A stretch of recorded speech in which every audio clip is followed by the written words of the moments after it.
Daddy, are we going to stay here forever? The question hung in the cold morning air of the cabin, and Marcus Cole felt something tighten in his chest. He set down his coffee cup slowly, buying himself a moment, watching his daughter's face across the kitchen table. Sophie was 7 years old.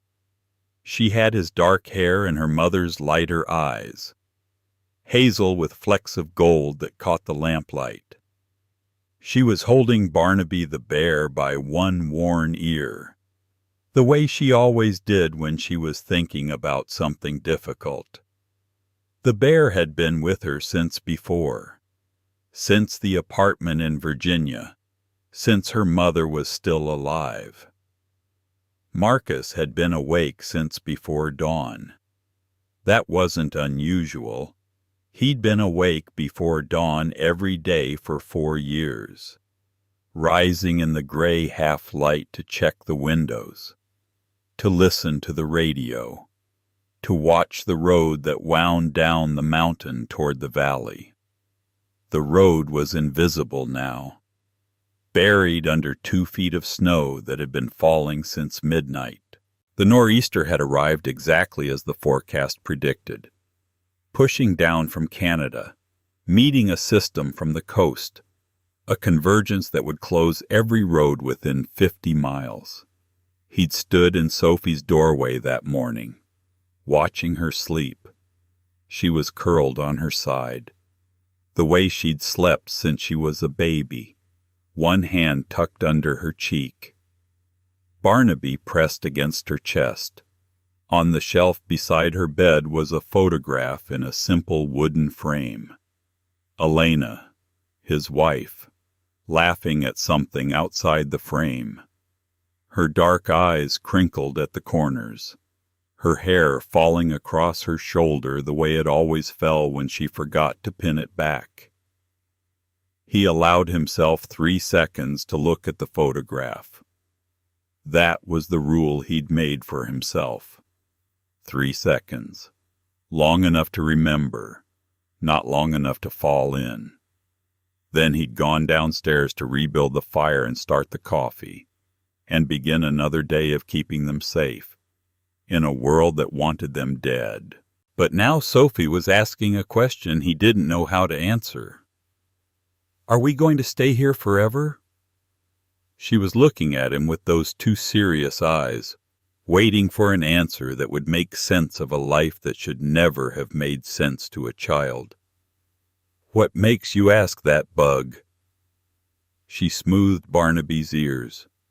She did this when she was organizing her thoughts, when she was trying to find words for something complicated. I had a dream, she said, about before, about the other house, the one with the yellow door. And when I woke up, I was trying to remember what it looked like inside. But I couldn't. She paused.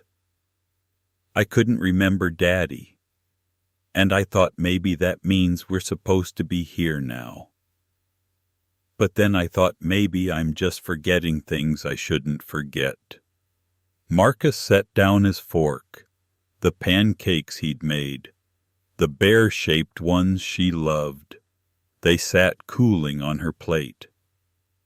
Come here, he said. She climbed off her chair and came around the table, and climbed into his lap, the way she used to when she was smaller, when she fit there more easily. She was getting bigger every day.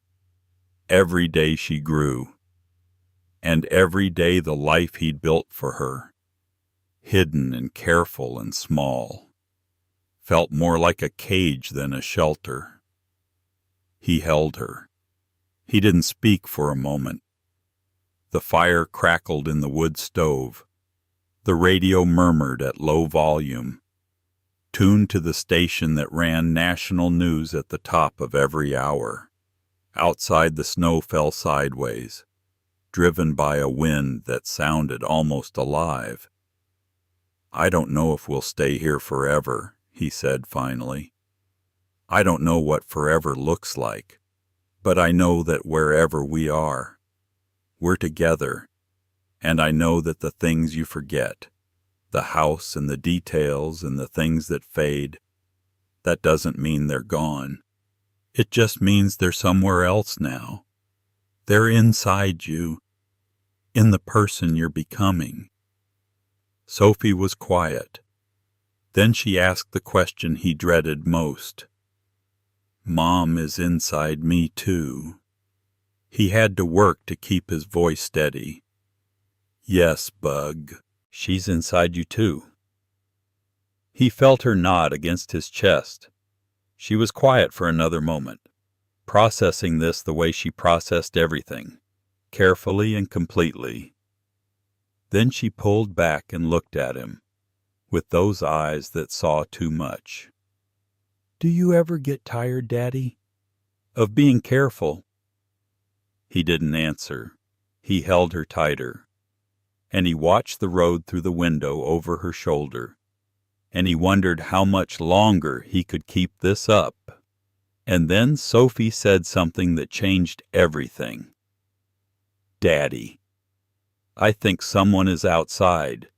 If you believe in the kind of love that shows up every morning, that makes pancakes even when the world is falling apart. Take a moment to like this video and subscribe. Tell us in the comments where you're watching from tonight. Your story matters too. The temperature in Marcus's body dropped several degrees. His face didn't change. His arms didn't tighten around Sophie. But every part of him that had spent 15 years learning to assess threats came fully awake, instantly. What did you see? She was looking at the window over his shoulder. Not scared. Observant. She'd learned to be observant the way he'd taught her, without making it obvious, without drawing attention. A light, she said. In the trees. Moving. He stood, lifting her gently and setting her on her feet. His voice was calm. His hands were steady. Inside, something cold and focused had taken over. Go upstairs, Bug. Take Barnaby. Stay in your room until I come get you. She didn't argue. She didn't ask questions. She'd done this before. She knew the routine. She took Barnaby and went up the stairs, with quiet, careful footsteps. Marcus watched her go. Then he moved. The rifle was in the closet by the back door. He didn't like having it in the cabin, didn't like what it represented, but he'd stopped pretending he could protect his daughter with good intentions 2 years ago. He checked the rifle. He moved to the window. He scanned the tree line the way he'd been trained, methodical, thorough, looking for movement, for shapes that didn't belong. Nothing. He watched for a full minute, and then he saw it. Not a light. A person. A figure struggling up the access road from the direction of the county route, stumbling, falling, getting up, falling again. Not a threat. A civilian. Someone was in trouble. He set down the rifle. He pulled on his coat and his boots. He opened the back door and stepped out into the storm. She'd almost stopped moving when he reached her. She was maybe 300 yards from the cabin, collapsed against a snowbank, her expensive coat inadequate for the conditions. Her hands were red and clumsy with cold. Her eyes were open but unfocused. And when he crouched beside her, she looked at him with the dazed expression of someone whose body was beginning to shut down. Car, she managed. Her voice was slurred. Stopped. I know. I saw you coming. Can you stand? She tried. She couldn't. Her legs buckled, and he caught her before she hit the snow. Marcus had carried injured people before. He'd carried men across desert sand with bullets in the air. He'd carried a child through dark woods when she weighed nothing and was all he had left.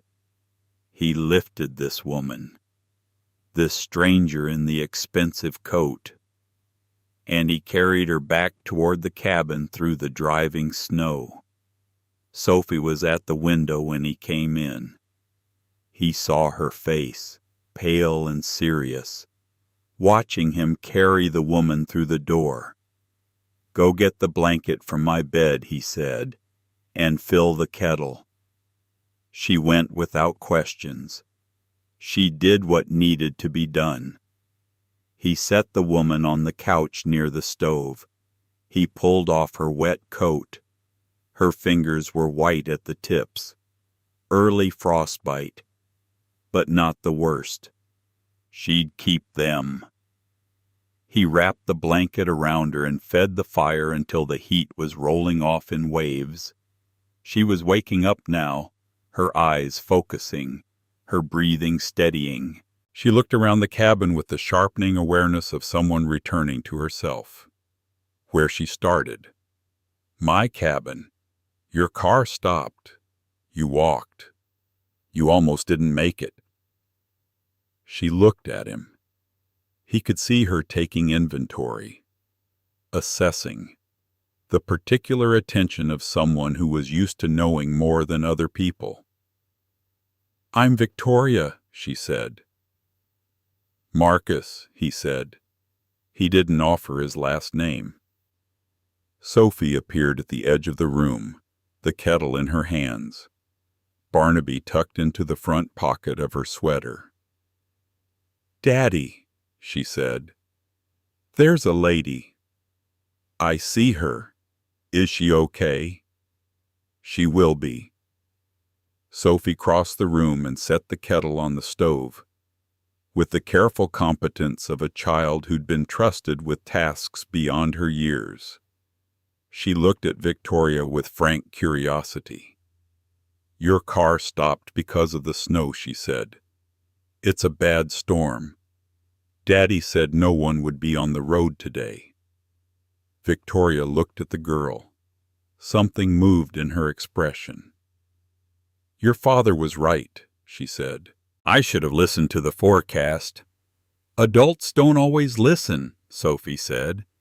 "Daddy says that's because they get too busy thinking they already know things."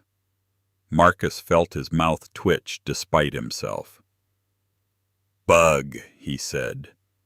"Let the lady warm up before you tell her all my opinions." Sophie nodded and went back upstairs. Victoria watched her go. Then she looked at Marcus. "How old is she?" 7. "She seems like she's been through something." Marcus didn't answer. He poured hot water into a mug and handed it to her. "Tea. Plain. Nothing ceremonial about it. Is there someone I can call for you?" "There's a landline." She told him about her assistant Nina, about the tow company that wouldn't be able to reach them until the roads cleared. She used the phone. She made the arrangements.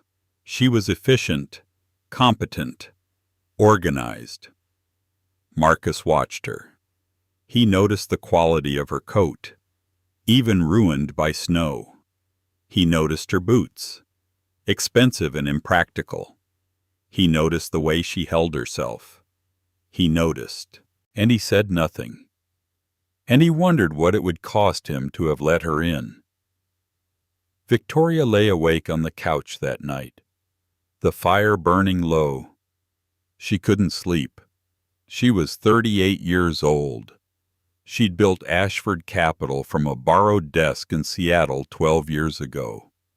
$14 billion under management. Offices in 4 countries. She'd survived a hostile acquisition, a board coup, 3 years of her own relentless doubt. She'd been driving to a meeting that required discretion, a land developer who wanted no public connection to her firm. She'd told no one where she was going. That was the point. Discretion, she thought now. Looks a lot like dying alone on a mountain road. She looked around the cabin in the dim firelight, the shelf of children's books, the row of stuffed animals visible in the loft above, the drawing taped to the refrigerator, a yellow house, a tall figure, a small figure, a sun with 14 careful rays. She hadn't had a conversation that wasn't strategic in years. She hadn't slept more than 5 hours in longer than she could remember. She had people who handled her calendar, her travel, every aspect of her daily existence. And in a few hours in this cabin, watching a man make pancakes for his daughter and stack firewood in the silence of a storm, she'd felt something she couldn't immediately name. Something that felt almost like longing. The storm didn't relent. The road stayed invisible. The tow company wasn't dispatching. Victoria was stuck. Sophie was delighted. She adopted Victoria with the casual completeness that children reserve for animals and house guests who don't fuss. She explained Barnaby's complete biography. He'd been to 4 states and preferred scrambled eggs to pancakes. Though he never got scrambled eggs because he was a bear and bears don't actually eat breakfast. But if he did eat breakfast, that's what he would prefer. She explained her theory about why snow is quieter than rain. It was about the shape, she said. Rain is round at the bottom and bounces. Snow is flat and sticks. Flat things don't make noise. She explained the plot of the book she and her father were reading together, about a girl who befriended a wolf in the woods, and she had opinions about whether the wolf was trustworthy. And those opinions were detailed and firm. Marcus moved through the morning chores while Sophie talked, chopping wood, checking something outside that required his coat, clearing the porch. He worked with methodical calm, never rushing, never performing. Victoria watched him through the window. She noticed things: his posture, weight balanced, peripheral attention wide, the posture of someone whose body had learned to be ready for something. The radio on the counter, always on, always at low volume. When the news came on at the top of the hour, his movement slowed. Not stopped. Slowed. The maps on the shelf above the radio, topographic, marked in 2 different inks, blue and red. Older notes in blue, newer ones in red. And the door at the back of the cabin, past the wood stove and the bookshelf, closed and fitted with a padlock that wasn't decorative. She noticed, and she filed the information away, and she wondered what story this man wasn't telling. That afternoon, Sophie took Victoria to the loft to show her something special, the photograph on the shelf beside her bed. "This is Mom," Sophie said, holding the frame carefully in both hands. "Daddy keeps it here so I can see her when I wake up. He says she's still with us, just in a different way." Victoria looked at the woman in the photograph. Dark eyes, warm smile, laughing at something outside the frame. Sophie continued, her voice matter-of-fact in the way children's voices are when they're explaining something they've thought about many times. "I don't remember her voice. I was only 4 when she died, but I remember how she smelled. Like bread. She made bread on Sundays." Victoria didn't speak. Something cracked in her chest. "Daddy says the things we love never really leave," Sophie said. "They just change into the shape of what we do."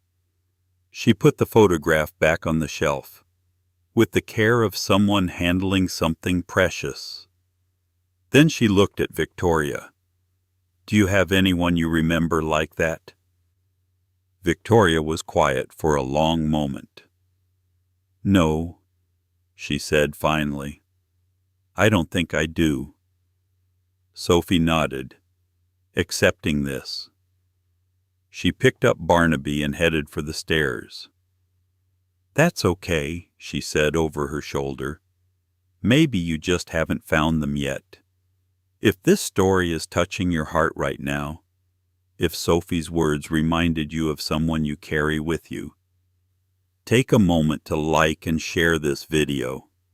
Subscribe for more stories that stay with you long after they end." Victoria woke at 2 in the morning to the sound of movement below. She lay still, listening. Footsteps. Quiet but purposeful. Not Sophie. Not restless. Deliberate. She rose from the couch. She came down the narrow hall and into the main room. Marcus was standing at the window, looking out at the snow. He was wrapped in a blanket. His back was to her. Something in the line of his shoulders spoke of more than sleeplessness. He heard her but didn't turn. "I couldn't sleep," she said. Silence. She moved closer to the window. The snow had stopped. The sky had cleared. The moonlight made everything silver and sharp. "I heard Sophie earlier," Victoria said, talking in her sleep. She was saying something about being careful, about staying quiet. Marcus's response was flat. "She has nightmares sometimes. Most kids do."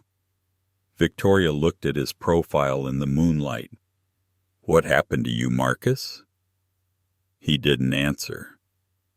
"I've been in enough rooms with enough people to know when someone's carrying something they can't put down," she said. "I've seen men like you before, men who stand a certain way, men who watch doors without appearing to watch them, men who teach their daughters to hide in closets and not ask questions." He turned from the window. His face was unreadable. "You should go back to sleep," he said. "The roads might clear tomorrow." But Victoria didn't move. "I built a company," she said quietly. $14 billion under management, offices in 4 countries, people who handle every aspect of my existence. She looked at the fire. "I haven't slept more than 5 hours a night in 6 years.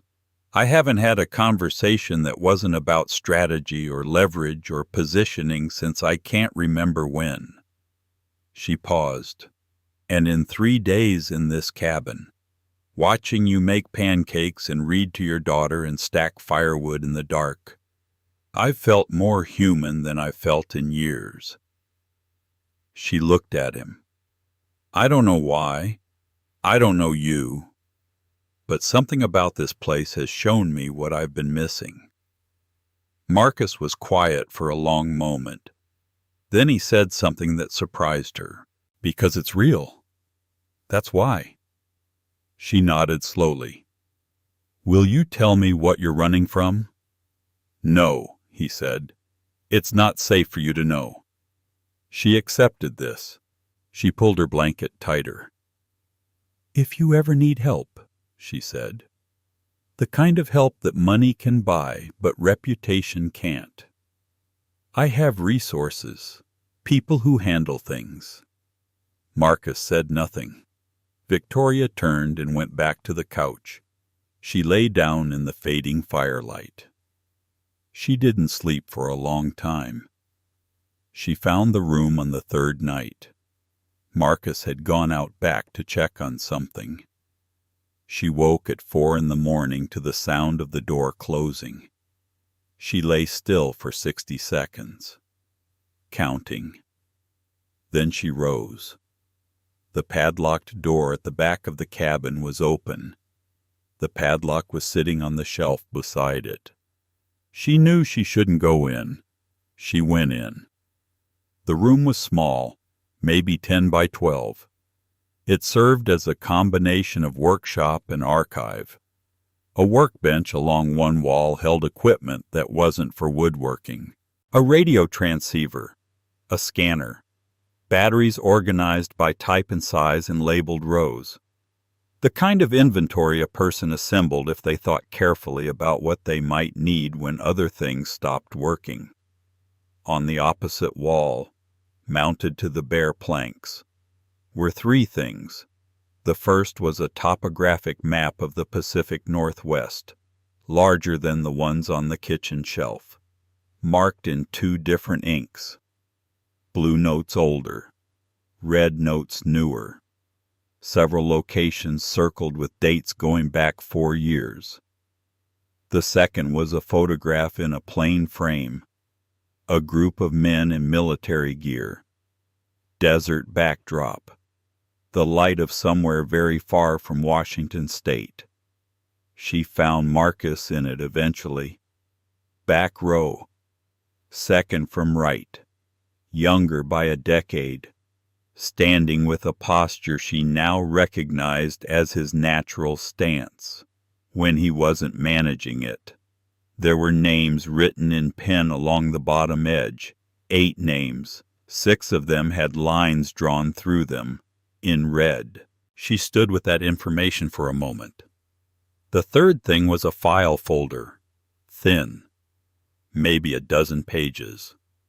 The top sheet was a government form. She recognized the format.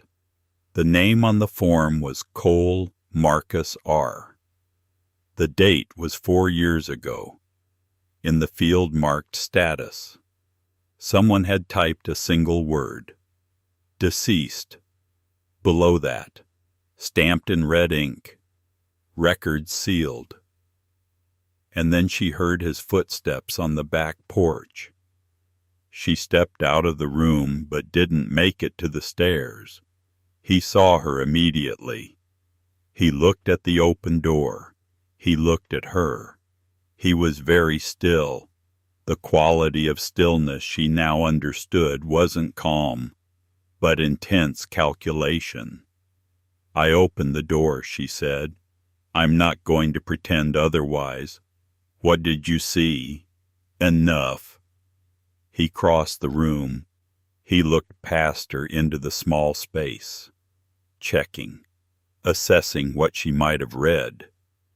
Then he pulled the door closed. "Sit down," he said. She sat at the kitchen table.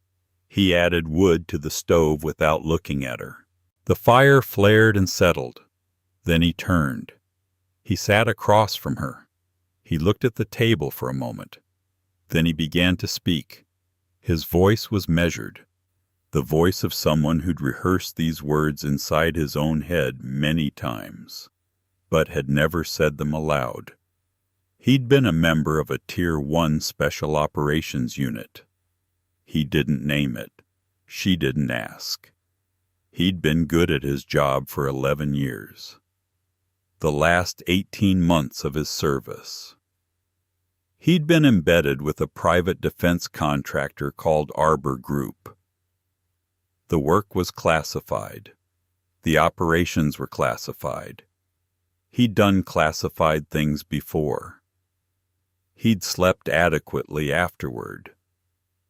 What Arbor Group asked him to do in the final months of that contract was different. He stopped. He looked at the fire. "You don't need the specifics," he said. "The specifics are the kind of thing that follows you." She understood that he meant follows her, not him. "When I refused a direct order," he continued, "and documented what I was witnessing, there were 2 possible outcomes. The first was that I'd be used to close the loop on the documentation, meaning the documentation and I would disappear together. The second was that I disappeared first." "You chose the second," Victoria said. "A man I trusted chose it for me. He had 48 hours to arrange things. The paperwork came through a week after Sophie and I were already in the mountains." He paused. "He's one of the names with a line through it." The fire crackled. Victoria felt cold despite the heat. The others, Marcus said. Some died naturally, some didn't. 2 of the 6 were men in my unit who knew what I knew. The timing of their deaths is not something I choose to regard as coincidence. Victoria looked at the table. Someone is still looking for you. Yes. How long have you known they were close? He told her about the radio traffic, the patterns he'd recognized, the signals that told him they were getting closer. I was going to move before spring, he said. Find somewhere new. Start again. And now someone knows I'm here, he said. A woman who can't leave until the road's clear. His voice wasn't accusatory, just honest. Victoria met his eyes. I'm not going to tell anyone. You don't know enough to make that commitment intelligently. I know enough, she said. I've dealt with people who disappear others for clean paperwork. I've cleaned up messes left by contractors before. Not this kind. But the shape is familiar. She paused. And I know that a man who keeps his daughter's bear's travel history and makes coffee at the correct temperature is not the kind of person I'm inclined to hand to anyone. He was quiet. That's a strange basis for trust, he said. Most real trust is, she said. They came on the 4th morning. Marcus heard the vehicle first, the sound of 4-wheel drive on the county access road, close enough to be approaching. He was at the kitchen table with his coffee, his head lifted before his mind registered. He was moving in 2 seconds. The go bag was by the back door. The radio handset was on his belt.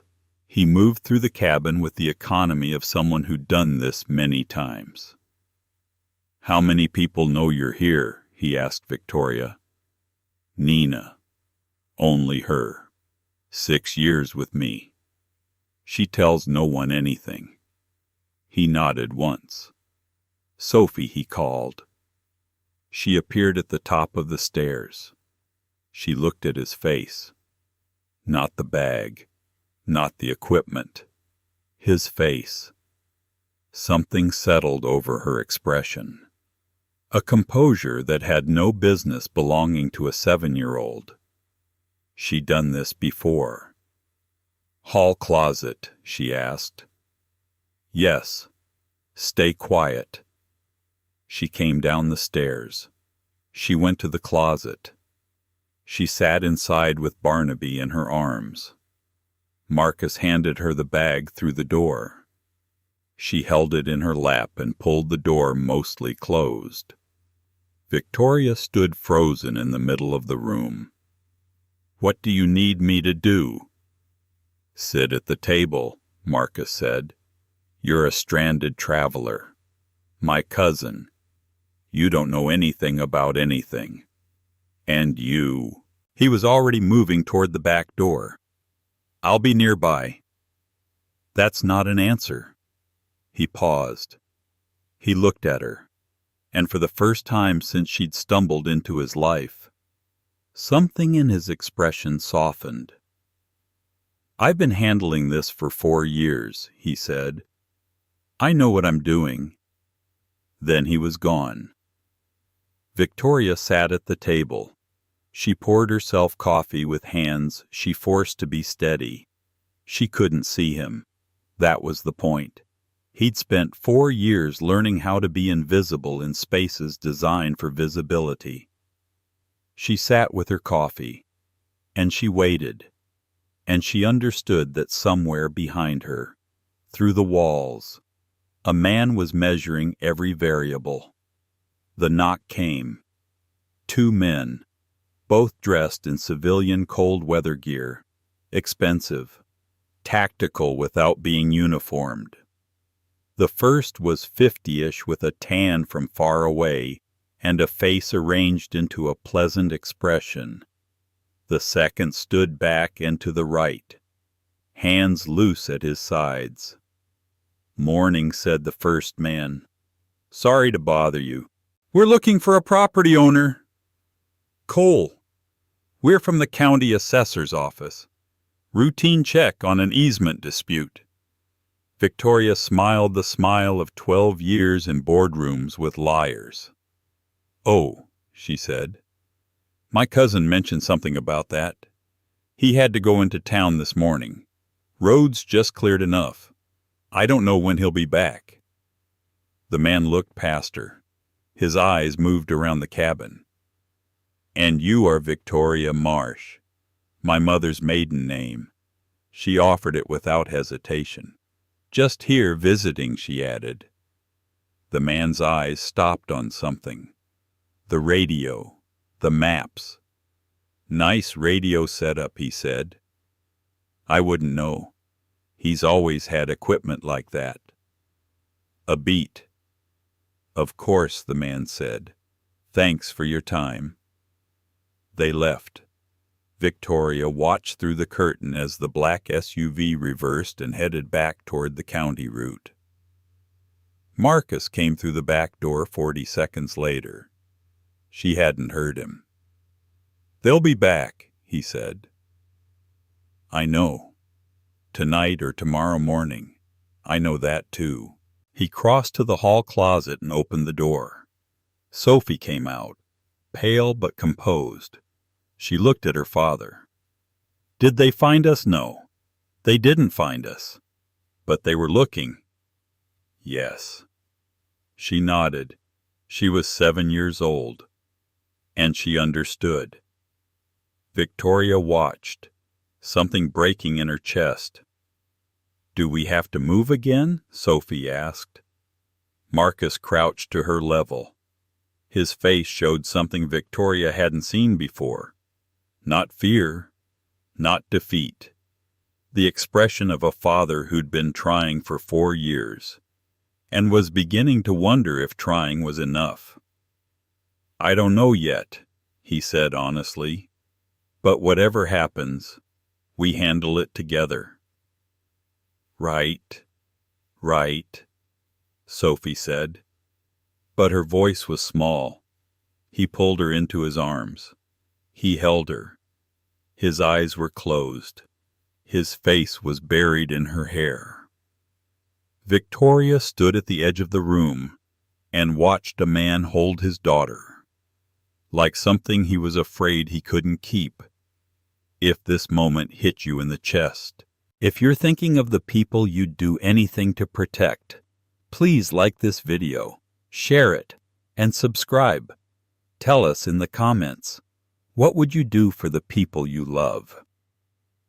"Let me make some calls," Victoria said. Marcus looked at her. Sophie was still in his arms. There was a category of people in Victoria Ashford's professional life who existed in the spaces between visible power and its exercise. She knew attorneys who never appeared in public filings. She knew investigators whose firms had no website.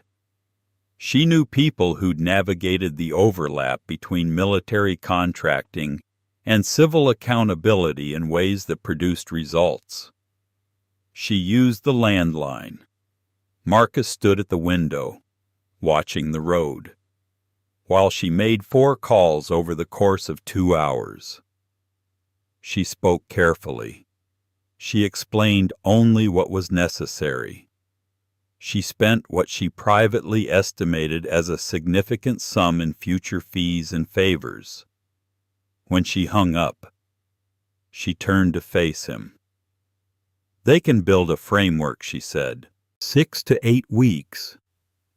During that time, the documentation will be in motion.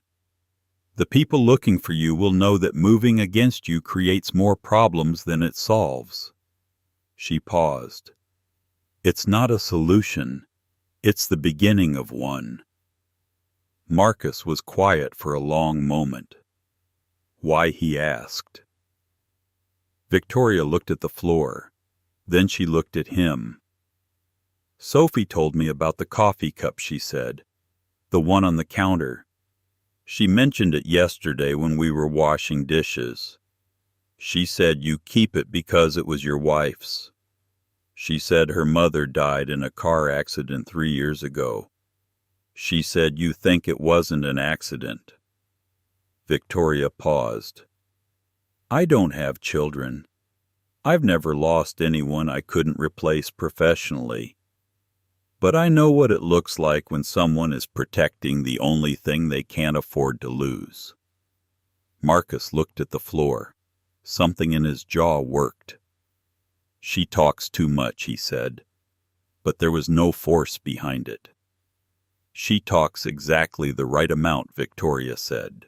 The roads cleared the following morning.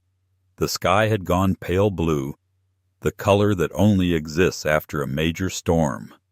Washed clean, the color of cold water. Chester from the tow company arrived in his truck, cheerful in the way of a man who made his living from other people's misfortune and had made peace with it. He fixed the car in 35 minutes. Ice in the fuel line. Simple. Victoria paid him. She thanked him. She drove the car to the far edge of the clearing where the road began. Then she walked back. Sophie was on the porch, sitting on the cleared steps with Barnaby in her lap, watching the sky. She looked up when Victoria approached. Are you leaving? I came to say goodbye, Victoria said. Sophie considered this. Goodbye is sad, she said, but only if you mean forever, if you mean for now. It's just a pause. Victoria sat on the step beside her. The cold seeped through her coat, but she didn't move. You're very good with words, she said. Daddy reads to me every night. Long books. He says if you hear enough words, you start to know which ones are right. He's correct. Sophie looked at her sideways. Are you going to help him? Really help? So that we can maybe... She stopped. Victoria could see her organizing something behind her eyes. So that we can maybe not always be so careful. Victoria looked at the snow, the trees, the pale sky. She thought about $14 billion. The 12 years it had taken to build them. The question of what any of it was worth. In a universe where a 7-year-old was asking not to have to be afraid. Yes, she said, really help. Marcus came to the porch. He looked at Victoria and Sophie. He looked at the sky. He stood at the edge with his hands in his pockets. Cars running, he said. Yes. Roads will be clear to the valley. Yes. There was a silence. The kind of silence that holds everything too large to say. I left a number, Victoria said. On the kitchen table, not my public line. It goes directly to Nina, if anything changes. If the SUV comes back, if you need anything. Marcus reached into his pocket. She hadn't seen him pick up the paper, but he had. I don't generally call people, he said. I know. Call anyway. She told him about the guest house in Wenatchee. Staffed, secure, not in her public assets, held through a foundation. If you need to move before the framework is in place, she said. If you need somewhere with more exits. She paused. Sophie could go to school, a real school. She wasn't persuading. She was laying out terrain and leaving the navigation to him. Sophie had gotten up from the step. She was standing beside her father now, holding Barnaby by one ear, looking up at his face. Marcus looked at the mountains. He looked at Sophie. He didn't say yes. He wasn't a man who said things quickly, but he reached down and put his hand on the top of his daughter's head. A simple gesture, weightless, the kind that didn't require explanation. Victoria understood that it wasn't nothing. She walked to her car. She drove down the mountain through the pale blue cold and the long shadows of the pines. Halfway to Wenatchee, her phone reconnected to the network. The notifications arrived in a cascade. 47 messages, 12 missed calls, 3 urgent flags from Nina. She set the phone face down. She drove another 20 minutes in silence. The mountains fell away in the rear-view mirror, still white, still enormous, still indifferent. Then she picked up the phone. "Push everything to next week," she said when Nina answered. "I need you to set up the Wenatchee property. The guest house. Clean lines. Warm. Nothing that draws attention. Find out what it costs to enroll a child in the local school district mid-year." A brief pause. Nina was excellent at pauses that didn't ask questions. Of course. Anything else? Victoria looked at the mountains one more time in the mirror. Stock the kitchen. Good coffee. Whole beans. And whatever pajamas are appropriate for a 7-year-old. Foxes. She has foxes on her pajamas. She hung up. She drove on. And somewhere behind her, in a cabin at the edge of the clearing, a man stood on a porch and watched the mountains.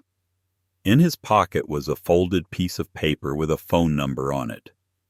In his hand was something else. A drawing Sophie had made that morning. 2 figures in the snow, one tall, one small. Between them a third figure with yellow hair. That's the lady, Sophie had said when she gave it to him. She's part of the picture now. Marcus looked at the drawing for a long time. He thought about 4 years of watching the road. 4 years of teaching Sophie to be careful. 4 years of wondering how long he could keep this up. He thought about Elena, the photograph on the shelf, the promise he'd made her in the hospital, in the last hour, when she was still aware enough to hear him. I'll keep her safe, no matter what it costs. He'd kept the promise. He'd paid the cost. And now maybe. The shape of that cost was changing. Behind him through the door, Sophie was singing something to Barnaby. Her voice was light, unworried, the voice of a child who'd woken up that morning. Not to a drill, not to a signal, but to the smell of coffee and the sound of adults solving things. He folded the drawing carefully. He put it in his pocket next to the phone number. 2 pieces of paper, 2 possible futures. He went inside to where his daughter was, and he closed the door gently, on the white, and the cold, and the silence of the mountain. Some people carry their worth in what they've built, the companies, the accounts, the rooms they're allowed to enter. Others carry it in the people they've become, in order to protect someone who needed them. The mountain doesn't know the difference. But the people who love us, if we're lucky enough to find them, always do. If this story touched your heart, if it reminded you of the people you'd walk through any storm to protect, please like this video and subscribe to this channel. Share it with someone who needs to hear it tonight. And tell us in the comments, what would you do for the people you love? What doors would you close? What distance would you travel? Your stories matter, every single one.